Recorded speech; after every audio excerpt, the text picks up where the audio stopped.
Today in motorsport, Hamilton wins something and I could not care less. Alonso wins something and I could not care less. And Marquez wins something and I could not care less. All in a jam-packed episode of Unsafe Disappointment Release, your unreliable source for racing news.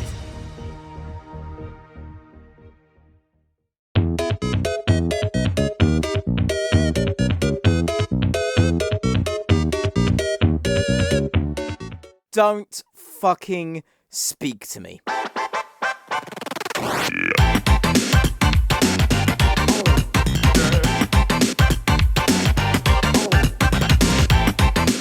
So, the World Endurance Championship Super Season got underway in Spa this weekend, and nobody was excited. Mainly because most of the fans were split into two categories. One were the people who were deathly scared to find out whether the Toyotas were going to wipe the floor with the privateer LMP1s, once again proving that capitalism doesn't work. And that's not me doing a bit, I genuinely mean that. Or the type who are only here because Fernando Alonso is here, which annoys me because this literally fucking happened during the 500. It's a damn shame. Anyway, the qualifying started off pretty scarily with Pietro Fittipaldi going off in Eau Rouge and crashing head-on into the tyre barriers, breaking his legs in the process. But thankfully, as of the time I'm writing this, he's in a stable condition and is on the road to recovery. Get well soon, Pietro, you got this, my dude. As unfortunately as that was, it was only going to get worse because the two top positions on the grid were originally taken by the two Toyotas, until one of them got a penalty putting them into the pit lane, leaving Alonso, Nakajima and Buemi to take pole. Fucking hell, that's just annoying. And then the race started, and the number 8 Toyota literally whistled away from the competition. The closest car that wasn't a Toyota were the Rebellions, over one lap behind, and the rest of the P1 group were almost non-existent. Almost like if you cloned at least 6 Henri Pescarolos and gave them each the budget to build a privateer LMP1 team. It wasn't great to say the least. There was also a really massive accident in the GT class involving Harry Tinknell, but he's okay, so it's fine. What was even more annoying was the fact that during the entire race, the number 7 Toyota was able to catch up with the number 8 with only seconds behind them with half an hour to spare, only to be absolutely mullered by the fucking back markers on the way here. And as everyone wanted, and as the narrative wanted it to go, Fernando Alonso, along with Kazuki Nakajima and Sebastian Buemi, won the first race of the 2018-2019 Super Season. Magical. Now, you may be asking yourself, Chris, why is Alonso winning his first Spa race since 2000 upsetting you so much? Good question. It's because there's a small group of F1 fans who like to see other kinds of sports like NASCAR, WEC, and especially NASCAR in a much lower light to Formula 1.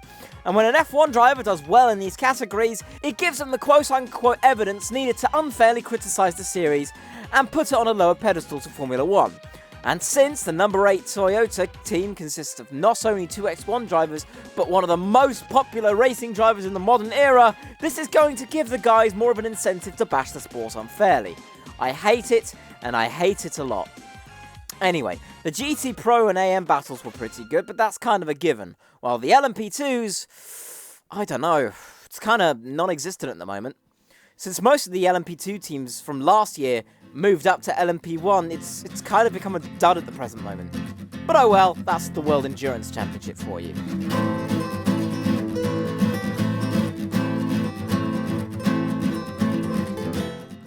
So where the fuck do I start with this one? I'm still flabbergasted as to what happened, but not in a good way either. Marquez started the race in 5th and somehow managed to find his way into 1st place.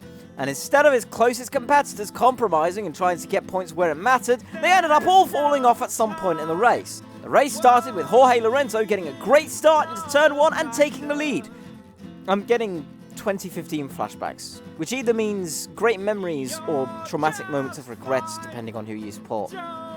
He eventually had to give in to the fact that Marquez is so annoyingly good and it fucking annoys the shit out of me, and he had to concede 1st place. And then he had to fend off not only his teammate and points leader Andrea Dovizioso, but Repsol Honda bitch Dani Pedrosa in the process.